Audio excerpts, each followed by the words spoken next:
Once upon a time, Sabrina Spellman was just another quirky teenage witch with a talking cat and a love for cupcakes and high school drama. But in 2018, everything changed. Netflix's chilling adventures of Sabrina dragged her out of the light and into the shadows, reimagining the bubbly blonde as a conflicted anti-heroine, caught between hellfire and humanity. But where did this dark transformation begin? Sabrina Spellman first appeared in Archie's Madhouse No. 22, all the way back in 1962. Created by George Glatter and Dan DeCarlo, she was introduced as a cute teenage witch who lived in Greendale, a nearby town to Riverdale. Her earliest stories were comedic and lighthearted, part bewitched, part teen rom-com. She was magical, mischievous, and always good-hearted. But that version of Sabrina was only the beginning.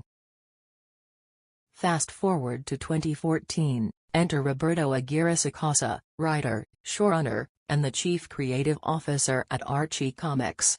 He had a bold vision. He wanted to tell a darker, more gothic story, one inspired by horror cinema, satanic folklore, and twisted coming-of-age tales. The result?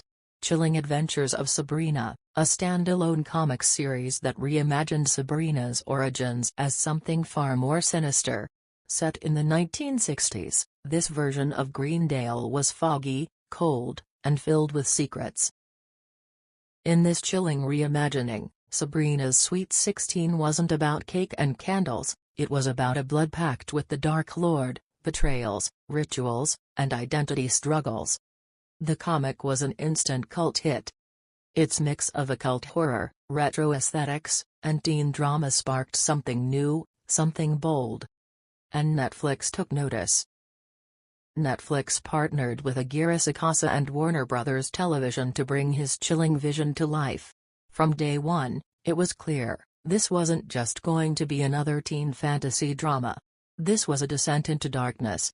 Filming began in early 2018 in British Columbia, and Kiernan Shipka, already known for her role in Mad Men, was cast as Sabrina. Her intense, mature presence gave the role a grounded and haunting quality.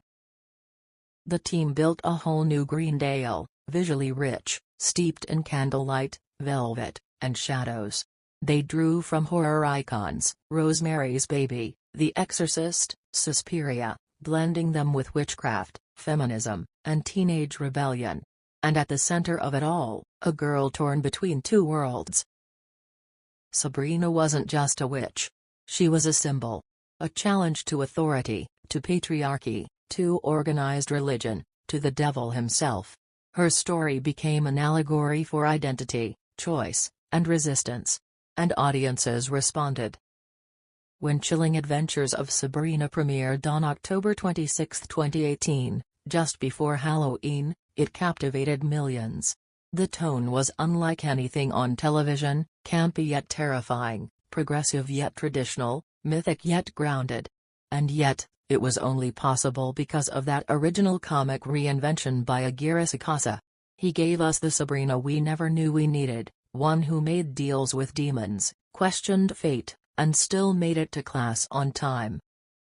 In interviews, Aguirre-Sacasa revealed his inspirations: old horror films, religious iconography, and a deep love for misunderstood heroines. He saw Sabrina as a bridge between two worlds, mortal and witch, human and beast, teenager and monster. This wasn't just a TV show. It was a cultural moment. A story that proved young audiences were ready for more complex, darker female leads. One that embraced horror, without losing heart. So the next time you hear the name Sabrina Spellman, don't just think of magic spells and high school lockers.